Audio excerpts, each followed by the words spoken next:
പണിസ്ഥലത്ത് നിന്നും പാറമടയിലെത്തി കുളിക്കാനിറങ്ങിയ തൊഴിലാളിയാണ് മുങ്ങി മരിച്ചത്. തൊഴിലാളി മരിച്ച പാറമടയിൽ മുമ്പ് പാറമടയുടെ ഉടമയടക്കം 3 പേർ കൂടി മരിച്ച സംഭവമുണ്ട്.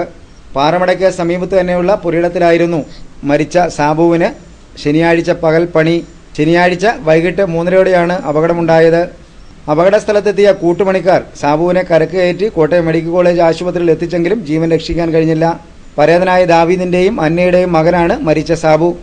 പൗലോസ് ജോസഫ്, സണ്ണി, സിബി, പെണ്ണമ്മ മേരി എന്നിവരാണ് സഹോദരങ്ങൾ. മൃതദേഹം കോട്ടയം മെഡിക്കൽ കോളേജ് ആശുപത്രി മോർച്ചറിയിൽ. സംസ്കാരം ഞായറാഴ്ച ഉച്ചകഴിഞ്ഞ് ഇലക്കാട് ലത്തീൻ പള്ളിയിൽ നടത്തും. 15 വർഷം മുമ്പ് 4 വയസ്സുകാരൻ അമ്മയ്ക്ക് ഒപ്പമെത്തി കുളിക്കാനിറങ്ങിയപ്പോൾ കാൽവഴുതി വീണ് മരിച്ചതും ഇതേ പാറമടയിലാണ്.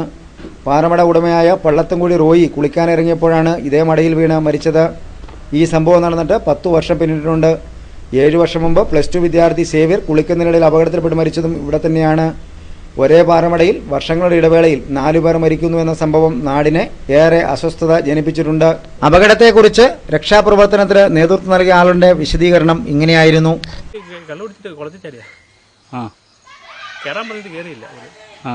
എപ്പോഴായിരുന്നു അത്? ഒരു ഉച്ചയായി കാണും. പുള്ളി അവിടെ എന്നെ എടുക്കുമായിരുന്നു. പുള്ളി ഇവിടെ പണിയെടുക്കാൻ വന്നതാ. എന്നിട്ട് കുളത്തിൽ ചാടിയതാ. വേറെ ആരും പറഞ്ഞില്ലേ? കയറി പോകാൻ പറഞ്ഞില്ലേ? ഏതാ? പുള്ളിയോട് കയറി പോകാൻ പറഞ്ഞില്ലേ? കയറിപ്പോ ഞാനൊക്കെ പറഞ്ഞാ, പിന്നെ പുള്ളി കയറി പോകുന്നില്ല. ഞാൻ ജിജോപ്പോളും പറഞ്ഞാ. പുള്ളി പിന്നെ നീന്തിക്കൊണ്ടിരിക്കുവായിരുന്നു. ആണോ? ഒരുപാട് ആഴമുള്ളതായിരുന്നു അത്? ഒരു 2 ആഴമുണ്ട്. ആണോ? എടുത്തപ്പോഴത്തേക്കും ജീവൻ ഉണ്ടായിരുന്നോ? ഇല്ല, ജീവനില്ലായിരുന്നു. എനിക്ക് ജീവനില്ല. വയറെ കുറച്ച് ഞെക്കൊക്കെ ചെയ്തു, പിന്നെ ഒന്നും ചെയ്തില്ല. ആണല്ലേ? എത്ര പേരുണ്ടായിരുന്നു? എത്ര പേരെ ഞങ്ങൾ ഇറങ്ങിയെടുത്ത്?